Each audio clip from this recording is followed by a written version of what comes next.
Hello, where we are listeners. If you're a longtime fan of this podcast or you're just joining us for the first time today, we want to tell you more about our podcast platform called Spotify for Podcasters. We've been using this platform for over a year, and it's been easy to use, and new features are added all the time. You can record and edit podcasts from your phone or computer.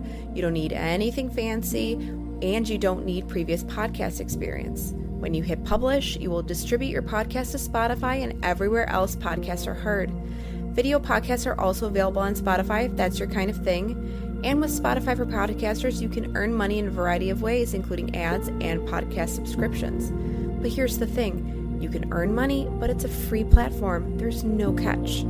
If you're curious or want to see what it's all about, download the Spotify for Podcasters app or go to www.spotify.com/podcasters to get started.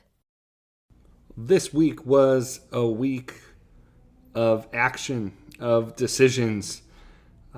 President Biden signed the bipartisan gun safety legislation. The Supreme Court handed down its ruling on Dobbs. We'll talk about it all. You're listening to Where is the Love?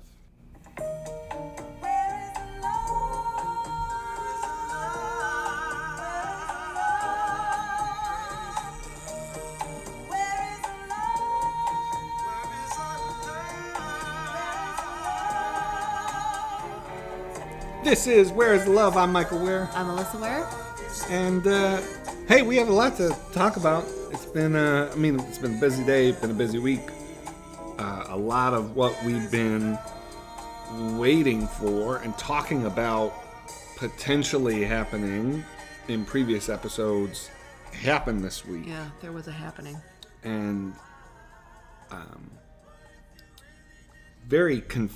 very sort of conflicted, the events. You know, a bipartisan gun safety bill passes the same week that the Supreme Court strikes down gun control legislation, happens at the same time, basically at the same time that the Supreme Court rules on perhaps the most divisive issue in our politics.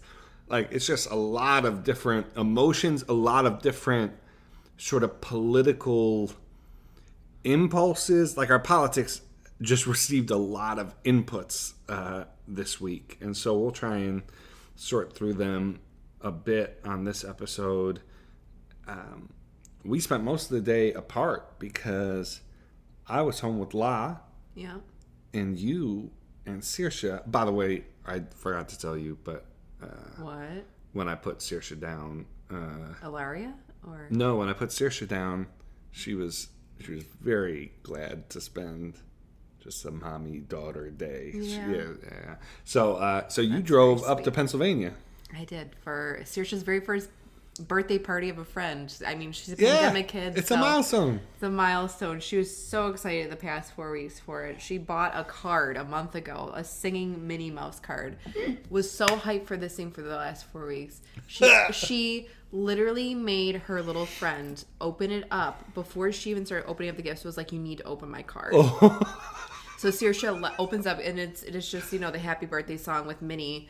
And Saoirse had to open it up for her like 4 times. Her poor friend was like, yeah, that's pretty cool. But Saoirse was like, this is the greatest thing you will ever see. Here's what I do. And then she would open the card, and then her friend would be like, yeah, okay, that's great. That is so amazing. Yeah. That's best birthday ever. That's Saoirse in a nutshell, getting very excited about life. Yeah. Oh, that's good. La and I had an elaborate nap time this afternoon, which was much deserved. Yeah, Larry loves a good snug, loves a good nap. And then we had pasta date night. Yeah. I made that swordfish sauce that you told me you want to eat. I will not eat fish sauces. No, La and I just enjoyed that. So it's been a good day, and I've been reading. Just a ton, and so I've been trying to pack in some research And then I've been trying to keep up on the news, this morning. So, gosh, 3-4 weeks ago, Politico asked me if I'd provide a statement for an article that they do with, I think it ended up being 18 or so thinkers, policy folks, advocates, to release right after Dobbs. And so I did that. It was nice to have a little bit of lead time and not, usually when news breaks and you're asked for a statement, it's like, I need it in a half hour, but in part because folks anticipated that the Alito draft would basically hold up, which ended up being the case. I provide that statement. I'll talk a little bit about that. First, let's just get to the hard facts of the news. The Supreme Court handed down its decision 6-3. So it was Alito wrote the opinion. Thomas, Gorsuch, Kavanaugh, Barrett, and then Roberts had a concurrence. Held in their ruling, quote, "The Constitution does not confer a right to abortion. Roe and Casey are overruled, and the authority to regulate abortion is returned to the people and their elected representatives." An absolutely historic ruling, any way you look at it. It will be a ruling that is in the history books. It will be a decision that is studied and talked about for decades to come, like Roe, like Casey, like some of the other historic Supreme Court cases over the decades and the centuries. Melissa, we've put out a bunch of content. In the show notes, I wrote an essay for the Substack, reclaiminghope.substack.com, that argued a number of things. One overarching sort of theme was that some of the sting and the power of pro-choice arguments that sort of accompanied Roe and sort of the latter half of the 20th century were starting to feel stale in the 21st. We'll put the political statement in the Substack. But Melissa, I think the main thing I wanted to talk about was, and I argue this in the political statement, but it seems so unthinkable right now that this decision might be an occasion to move beyond the issue of abortion in our politics, to reject sort of zero-sum decisions, because this feels very zero-sum to a lot of folks, and I understand that. What I argued in Politico, and what I've argued for quite some time is, and now Dobbs sort of occasions it, which is, look, Democrats really have two ways to respond. One is to make a sort of performative push for legislation that would, for the Women's Health Protection Act, which we've talked about on previous shows. It would be performative because they know it won't pass. And basically kick the can down the road, make it an election issue, try and raise money off of it, and try and make the case that, hey, if you elect enough Democrats, we'll codify this. Of course, the problem with that has been the problem with this entire term for Democrats in Congress, which is it is unthinkable, certainly in the next 2 years, and I think beyond that, that Democrats are going to get 60 votes in the Senate. Now, potentially, maybe Susan Collins or Murkowski, if the pressure gets hot enough, would vote for something like a Women's Health Protection Act, if that was sort of their only choice. But again, that requires Democrats also picking up an additional 8 seats to make Collins and Murkowski's votes a matter in light of the filibuster. The other choice that I argue for, the other path forward, is one that's in line with President Biden's career. It's in line with the facts of reality. It's in line with the actual circumstances right now, which is that as of the Dobbs ruling, there is no federal legal regime for abortion. Like abortion rights have, with very few exceptions, like we could talk about, you get into definitional arguments about Plan B and all kinds of stuff, but basically all abortion rights issues are now at the state level, which means that we'll have a patchwork of state laws. Well, I mean, frankly, we already do at this point. I mean, Dobbs is in effect, and we've already seen states move forward with their laws. There is the real opportunity that, to me, just my opinion, makes sense both practically and politically from the Democratic perspective, from the pro-choice perspective, which would be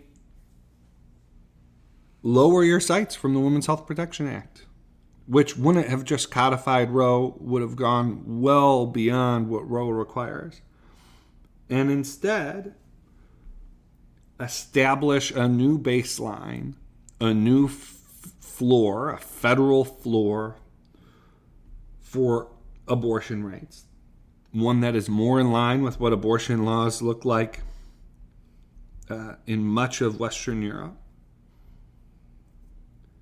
And by doing that, you hold the real potential, in large part because such a policy would be in line with where the majority of Americans want abortion laws to be. You have the real opportunity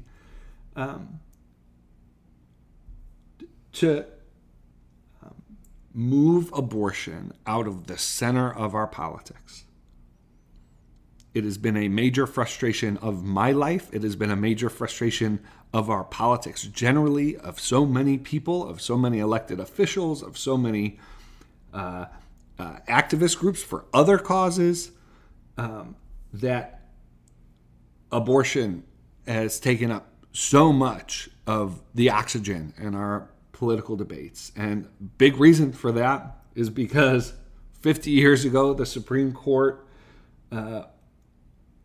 basically enacted a legal regime around abortion outside of congressional action, and took that decision. Like I do think this is like a correct claim from pro-life.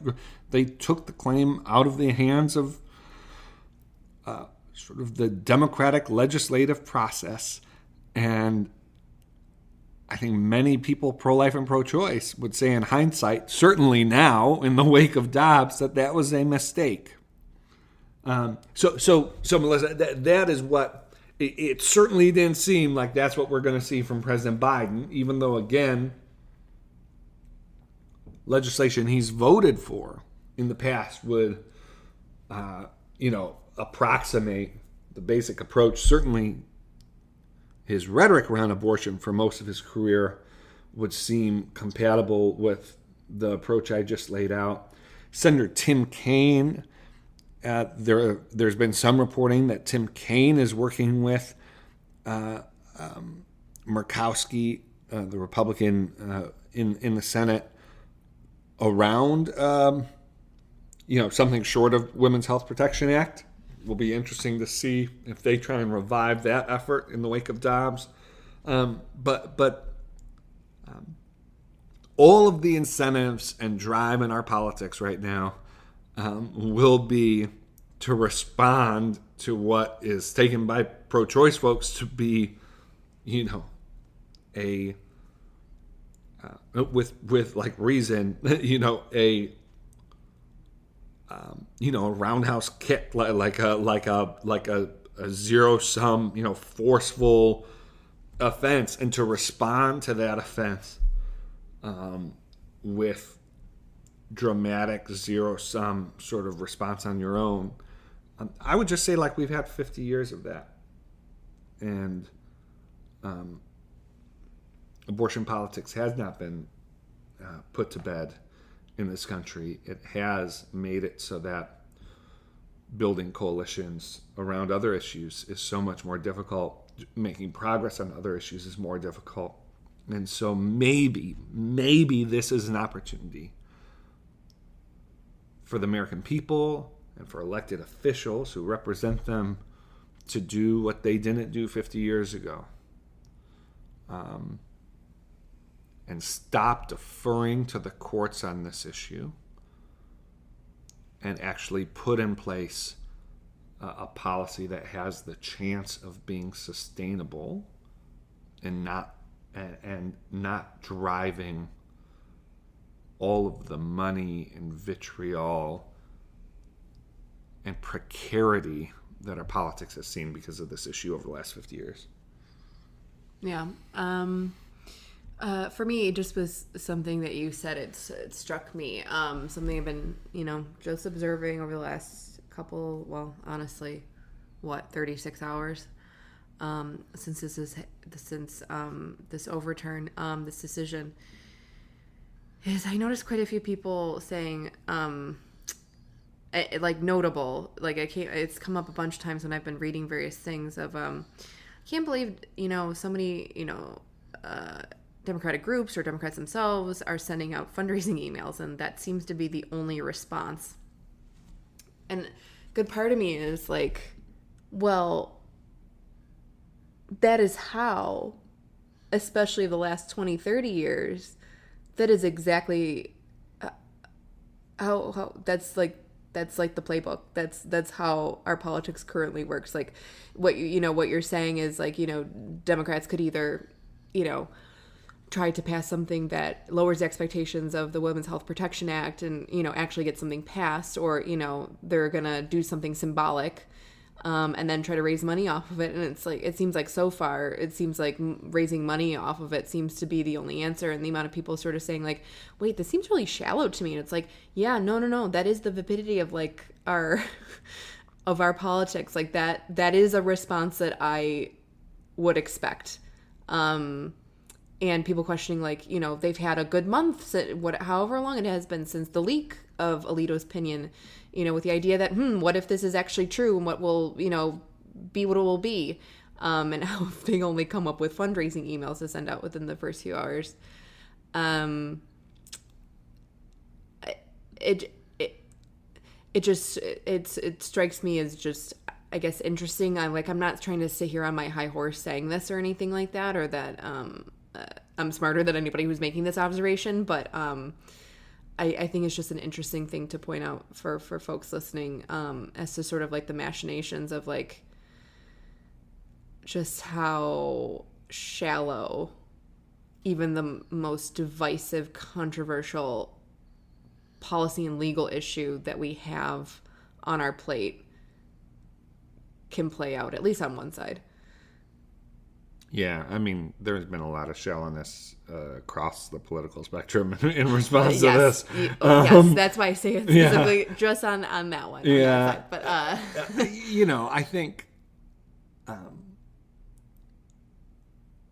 part of it is there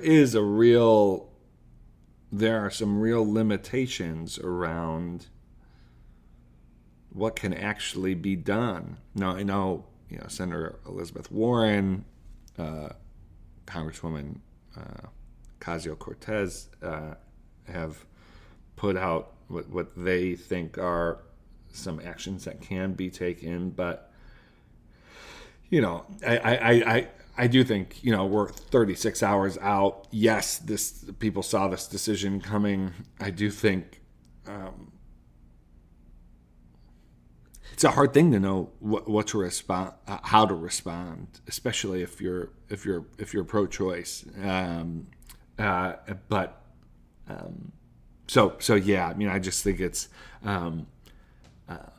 the other thing is, I think there's a lot of polling going on. I think there's a lot of waiting to see, exactly what happens as the dust settles, mm-hmm. exactly how angry people are. And so we'll see. I also think it may be responsible, so both can be true. The Biden White House could be in a position where they don't want to concede anything on the policy level, but they also think centering abortion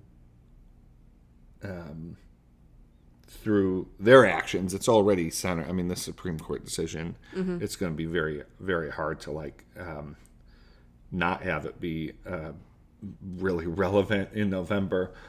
But it could be that the Biden White House is deciding that it would be counterproductive even to their policy aims to sort of center it politically. Of course, Biden gave a national speech from the White House about it, but today he was taking other action, which we'll talk about, and so yeah, We'll see what the responses look like. Again, it does not look promising from Biden's speech that there will be some sort of big legislation that will pass, because it doesn't seem like Democrats are interested in putting forth something that could pass. But let this settle in, and we'll see what Tim Kaine does. I'm very interested mm-hmm. to see if Kaine decides, do you know what? Like, this is, this is, I'm someone with the stature to, and the fortitude to do what others are not willing to do. Of course, for those who don't know, Kaine's had a long history with the issue of abortion. He was pro-life. Even during the 2016 campaign, Kaine supported Hyde. Kaine was actually a Jesuit missionary for some time early in his life. And so he has an interesting background. So that'll be interesting to see. Melissa, so as all of this is sort of going on, it was so disorienting to me to see, after weeks of gun safety legislation, of the bipartisan process in the Senate be at the absolute center stage mm-hmm. of our politics, mm-hmm. for the bill to be actually moving towards votes. And again, it's understandable. Other events intervened, but it was crazy to see sort of down the page on the website, or sort of, down, not on the top half of A1 of the newspaper. We saw this week, this bill move. It passed the Senate, passed the House. And today, President Biden signed bipartisan gun safety legislation, which no one thought was possible. People had, obviously not no one. People worked towards it, but there was a lot of cynicism, much of it well-earned, that something substantive was going to be possible in the wake of the recent mass shootings that we've seen. But the cynicism was proven wrong this time. We have substantive gun safety legislation that doesn't do everything, but will, as the sponsors of the bill said, save lives. So what I think one point I want to make is, which I think we need to think about for our politics, like moving forward, which is there were so many who were deriding people who even suggested it was worth pursuing a bipartisan process. Mm-hmm. McConnell, there's no way McConnell will let it happen. He's a obstructionist through and through. This narrative from the Obama years about McConnell as an obstructionist, which again isn't without merit, but like people have, like people who read, Vox and have who are sort of political hobbyists have taken it as a sort of like as a fact of life that McConnell would never and Republicans in the Senate are never going to agree to a bipartisan bill, not just on gun rights, but anything. But of course, we're now in a session where bipartisan infrastructure bill passed. We now have legislation on gun safety after a decade of failure that passed in this session. I think Biden deserves credit. Again, I've been very high on Chris Murphy. I think Chris Murphy deserves credit. And you have to give Republicans credit. You have to say, if you are someone who said that there's no possibility that 14 Republican senators, including Mitch McConnell, would, in good faith and in the face of significant criticism, hold to their word and vote for this bill. Like you gotta admit, like you got egg on your face, and you gotta say, well, maybe reevaluate some of your other assumptions. Maybe reevaluate. I mean, just over the last 36 hours, there's been so much more about, Republicans will inevitably get rid of the filibuster. So it's dumb if Democrats don't just get rid of the filibuster. Well, like a lot of the same people who are saying that were saying Republicans are never gonna, sign on to a gun safety legislation that every Democrat votes for. Like, they just won't let it happen. So, I think it was a hopeful thing. The last thing I'd say, Melissa, though, is Biden, for whom bipartisan accomplishments are so important and so central to his profile, and I think like so much a part of, I would think, the story they want to tell to the American people, but it doesn't seem like it when, as we've discussed on this show, the bipartisan infrastructure bill, they seemed ashamed to really take credit for that until months after it passed. And now with this, he signed the bill on a weekend after speaking to the nation in prime time about passing gun safety, acting on gun safety legislation, and the moral stakes involved, and the fact that we had to do this, and it was important for the country. And the bill was signed in like obscurity today. Yeah, I don't know why he didn't sign it on Monday. I just don't understand. Or you say, well, Dobbs happened, we need a bit more time. Like, you have time. Like, it's the same thing as the infrastructure bill. Why is there not a Rose Garden ceremony? Yeah, and then the thing is that we read, I mean, you and I, we found all the articles from all of the insiders in the White House, folks complaining on the inside saying, why don't people understand how historical the infrastructure bill is, how important it is, that we're not getting enough credit for it. And it's kind of like... Because you seem ashamed of it. It's just like, I think you just got to get a new marketing team. I don't know. Well, it really isn't...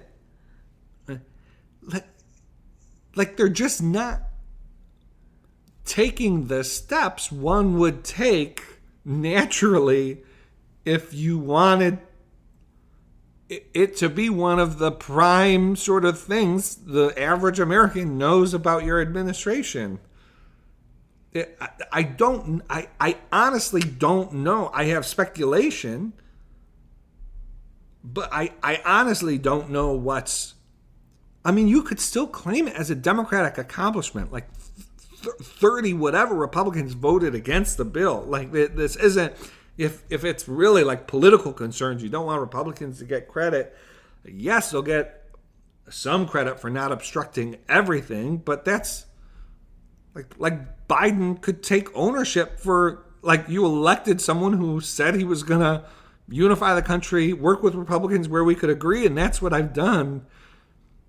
It's just bewildering to me. And so now maybe they did the signing, but maybe they're, who knows? Like, I'm happy to revisit this next week or at some point. Maybe Biden, maybe they did the bill signing, but they actually have in their eyesight an event in Buffalo or an event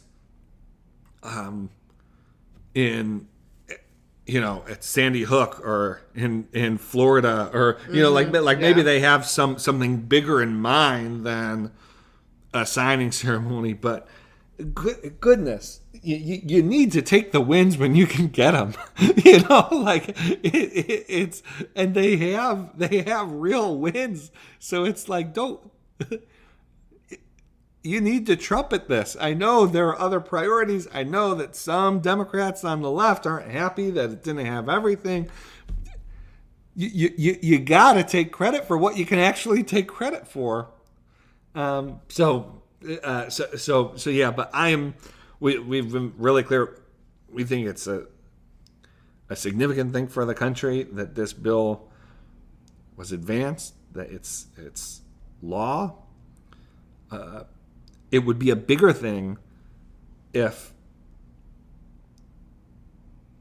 our politicians tried to actually build some momentum off of that, as opposed to trying to build momentum off, again, the most divisive, polarizing, toxic issues in our politics, which they're always very quick to do. Mm-hmm. So... What a week. We don't have time to talk about... Well, actually, this week, to me, when Amy Coney Barrett was going through, and I got some heat from a lot of different folks on every side, And this has been my approach, really, for Supreme Court justices generally, which I just can't get in our current political system. I can't get too invested or too excited about nominees from either president because, in my perspective, a Christian approach to human dignity, a Christian approach to justice, is divided by the reigning judicial philosophies that we see. And so that a nominee who is likely to rule in ways that give deference to workers, that give deference to environmental protections, that give deference to restorative justice, that they're likely going to be ruling in ways that are, in my view, not the right approach on religious freedom, on abortion. And that justices that will use great rhetoric about human life and about religious freedom will in my view, not sufficiently carry that into death penalty cases and not carry that into other cases. And so, you just, it has been so frustrating for the Supreme Court to become this dichotomous, easy way of figuring out who you're going to vote for, when actually in my mind, and I think in reality,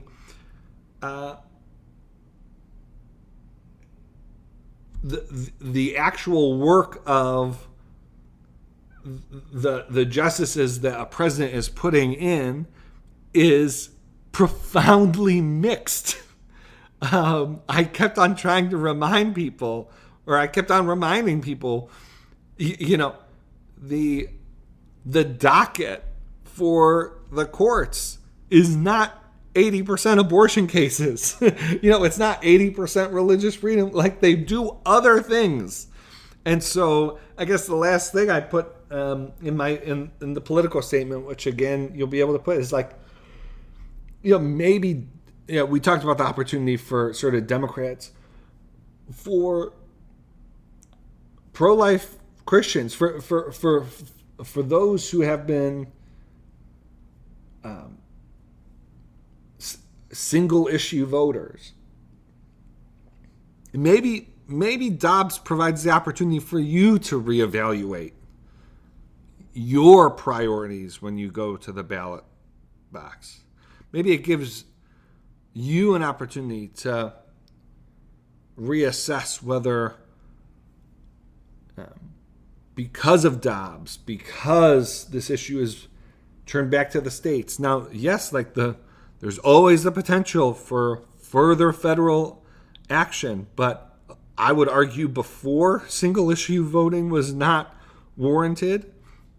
And I think this is a good time to reassess in this environment, given these new facts and the new landscape, whether maybe you take a different approach to assessing the needs of your community, the needs of our politics, than using abortion as a litmus test issue.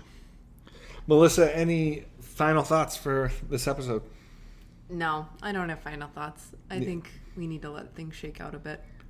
We'll let them shake out. Again, check the show notes. We on Saturday we published curated responses to Dobbs. We'll continue to include responses in the political brief on Monday, and as necessary.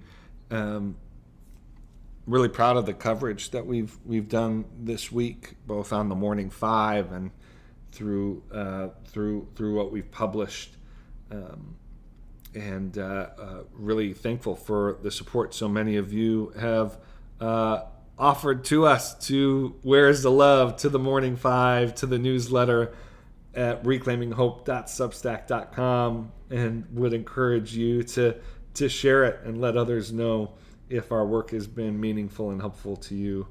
And with that, we'll land the plane. We'll close out this episode. Thank you for listening. This has been Where is the Love? Bye.